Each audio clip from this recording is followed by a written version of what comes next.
menyediakan sarana ibadah, otomatis kan masyarakatnya Minatnya pasti juga keluar. berkurang. Nah, minatnya berkurang. Apalagi kalaupun misalnya sarana ibadahnya itu bagus gitu, seperti nyaman, itu kan bisa jadi promosi juga, nilai lebih dari pusat perbelanjaan. Begitupun dengan perkantoran, karena kan kalau misalnya kita musolanya atau masjidnya ada di luar, otomatis para pegawainya itu bakalan kesulitan dengan pekerjaannya, dan juga bisa mengefektifkan gitu kalau ada Kalau di tersedia, dalam, iya ya. tersedia.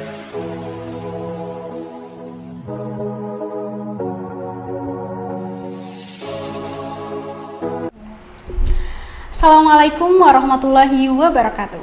Halo rekan-rekan Diktum dimanapun rekan-rekan semua berada. Semoga rekan-rekan semua selalu ada dalam keadaan sehat dan tentunya selalu bahagia.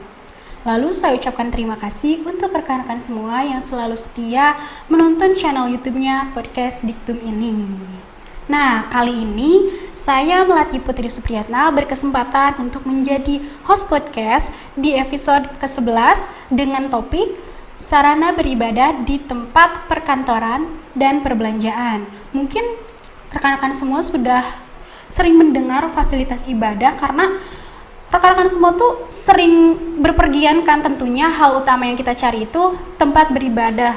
Nah, oleh karena itu saya tidak sendirian untuk mendiskusikan topik kali ini. Saya ditemani oleh rekan saya, ada Revita Sukmaditya. Nah, Revita Sukmaditya ini merupakan asisten penelitian naskah akademik dari Bapak Agus Chandra Wijaya SHMH. Nah, halo, apa kabar Revita? Halo Kak, alhamdulillah baik. Nah, kan sebelum membahas topik nih, Revita ini kan masih seorang mahasiswa nih di Fakultas Hukum Universitas Muhammadiyah Sukabumi. Nah, selama pandemi ini apa aja sih kegiatan Revita? Nah, untuk kegiatan saya, selain kuliah, saya juga mengikuti penelitian bersama rekan-rekan saya. Oh, sedang menggarap penelitian ya. Nah, menarik sekali rekan-rekan semua. Revita ini sedang menggarap penelitian naskah akademik. Nah, kalau boleh tahu, apa sih yang sedang diteliti oleh Revita dan rekan-rekan di belakang itu? Nah, kalau untuk penelitiannya itu kan ada beberapa topik. Nah, salah satunya yang saya garap itu adalah tentang fasilitas sarana ibadah di pusat perbelanjaan maupun perkantoran. Nah, cocok banget tentunya dengan topik yang akan kita diskusikan untuk kali ini nih. Nah, untuk itu kita langsung saja ke pembahasan nih ya. Nah, apa sih yang pertama kali terbesit di benak Revita mengenai sarana ibadah dan fasilitasnya? Nah, kalau kita berbicara mengenai sarana ibadah, tentunya kan ibadah kita gitu langsung kepada Allah kan. Pastinya yang kita bayangkan adalah kenyamanan, kebersihan, dan juga fasilitasnya yang lengkap gitu Kak. Iya, betul banget, karena kalau sarana ibadah itu yang nyaman, pasti ke kitanya juga kalau untuk urusan kita dengan Tuhan kita itu kayak langsung ada berasa banget kalau kita tuh sedang beribadah gitu loh kalau nyaman. Nah, dari pengalaman Revita sendiri nih, kan kita tinggal di kota Sukabumi nih. Ketika Revita berbelanja atau ketika Revita ikut keluarga dan sanak saudara ketika pergi ke kantor, nah, yang ditemukan oleh Revita di tempat beribadahnya itu fasilitasnya itu sudah memadai atau belum sih? Nah, kalau untuk kota Sukabumi, karena wilayahnya emang cukup kecil dan juga pusat perbelanjaan yang hanya ada beberapa, begitupun dengan gedung perkantoran itu hanya beberapa kan. Nah, dari yang pernah saya kunjungi juga kan, itu masih kurang memadai. Karena apa? Karena dari standarisasinya itu kan memang harus ada ventilasi yang cukup, kemudian ada ruangan yang luas juga, dan juga fasilitas yang nyaman, serta kebersihannya. Itu sih yang paling penting adalah kebersihannya. Nah, kalau untuk wilayah kota Sukabumi sendiri sih masih belum gitu, belum memadai ya, gitu kan? Masih belum memadai, dan juga masih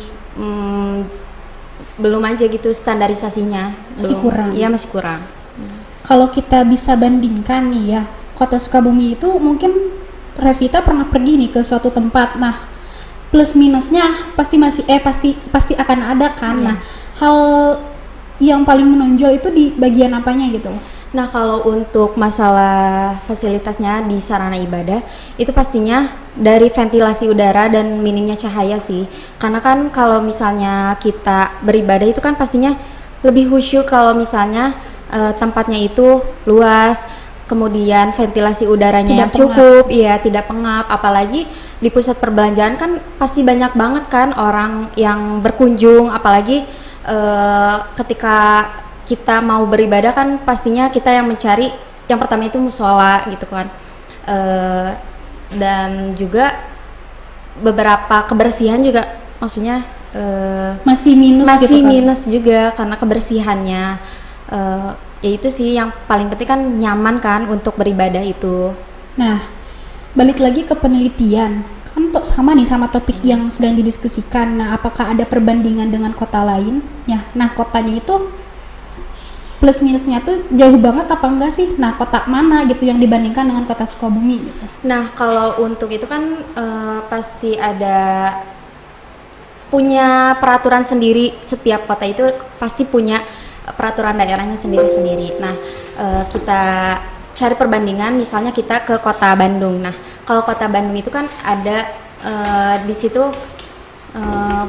perdanya di nomor 14 tahun 2018 tentang bangunan gedung.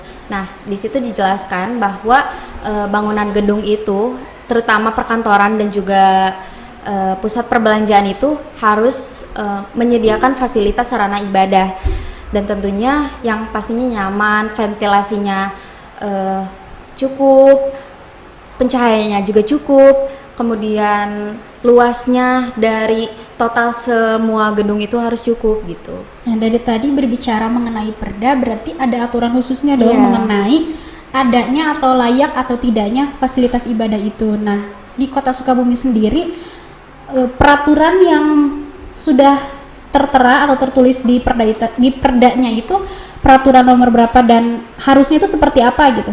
Nah, kalau untuk di pusat perbelanjaan itu kan ada peraturan daerah nomor 19 tahun 2018 tentang perizinan bidang perdagangan dan perindustrian.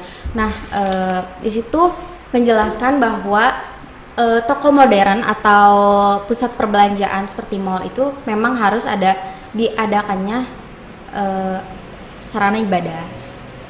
Aturan-aturan khusus yang ada di peraturan itu seperti apa? Seperti luas bangunan mungkin? Ya, untuk standarisasinya ya mungkin. Iya. Untuk standarisasinya pastinya ya ventilasi udara yang cukup, terus penetapannya sarana ibadah itu layaknya di mana gitu. Kemudian pencahayaan, kebersihan dan juga kenyamanan dari masyarakat untuk beribadah di situ. Nah, ketika kita pergi ke suatu tempat perbelanjaan nih, Revita, lalu kita melihat fasilitas ibadahnya itu tidak memadai atau tidak layak, apakah kita bisa menuntut akan hal itu atau tidak? Kalau untuk memberikan kritik mungkin ya, memberikan kritik maupun saran itu bisa ke pihak pusat perbelanjaannya ataupun perkantoran. Karena kan itu sebagai salah satu syarat dari bangunan gedung, dari mulai mereka izin mendirikan bangunan itu seperti IMB kan harus memenuhi persyaratan yang ada, seperti harus ada apa aja sih yang ada di bangunan itu ketika kita mau membangun suatu gedung gitu. Nah, salah satunya adalah sarana ibadah, karena kan kita sebagai umat muslim kan memiliki kewajiban beribadah seperti sholat 5 waktu dalam sehari, dan otomatis untuk pihak mall itu kan melihat sebagai peluang. Karena apa? Karena ketika kita sebagai umat muslim nih, ketika kita bisa berbelanja ataupun hanya sekedar berekreasi ke tempat pusat perbelanjaan itu, kita bisa tetap menjalankan kewajiban kita sebagai umat muslim. Nah, yang pertama yang dicarikan adalah tempat ibadah, sarana ibadah. Nah, pihak pusat perbelanjaan itu melihatnya sebagai peluang. Karena apa? Karena kalau misalnya kalau mall atau pusat perbelanjaan itu tidak menyediakan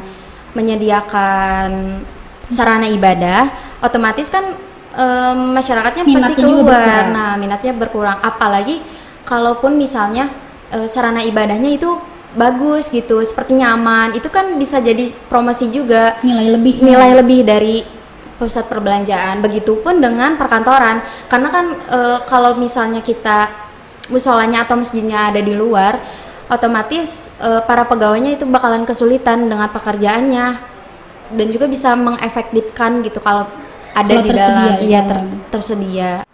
Apabila kita merasa tidak enak, kurang nyaman, kita bisa menyalurkan kritik dan saran kita untuk pihak yang berkaitan. Nah, sebagai mahasiswa nih Revita, bagaimana sih cara kita untuk mengkritik? Kan itu kalau untuk pusat perbelanjaan itu kan sifatnya umum ya. Iya. Jadi agar bisa diterima oleh pihak itu tuh kita tuh mungkin apakah dengan cara demo, kan itu tidak mungkin Iya. ya.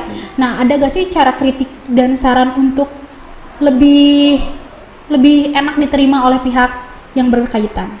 Nah, kalau untuk kritik kan pastinya sebagai manusia kita punya hak dan juga kewajiban gitu. Nah, kalau untuk menyalurkan kritik kita bisa langsung aja ke pihak mallnya gitu. Kemudian kalau kita mau menindaklanjuti gitu, kalau misalnya ini tuh nggak sesuai, kita bisa langsung datang ke Bagian dinas ya, ada dinasnya, dinas penataan ruang. Nah, di situ kita bisa menyalurkan kritik dan saran kalau di tempat ini tidak ada gitu, tidak ada sarana ibadah atau tidak layak. Nah, kan kalau misalnya kita membuat bangunan itu kan memang udah ada syaratnya kan. Nah, kalaupun misalnya seperti gedungnya udah ada tapi belum sesuai dengan standarisasi, itu kan nanti ada SLF itu adalah sertifikasi layak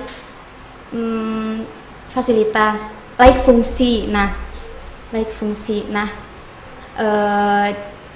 di situ apabila bangunan yang belum sesuai dengan kriteria itu sanksinya itu adalah tidak dikeluarkannya SLF itu ataupun IMB-nya. Jadi harus sesuai gitu dengan persyaratan yang ada gitu, juga peraturan. Nah, apabila tidak sesuai, itu otomatis tempat perbelanjaan tersebut akan bisa ditutup paksa gitu loh oleh dinas. Lebih jelasnya diberikan sanksi teguran gitu oleh dinas penataan ruang.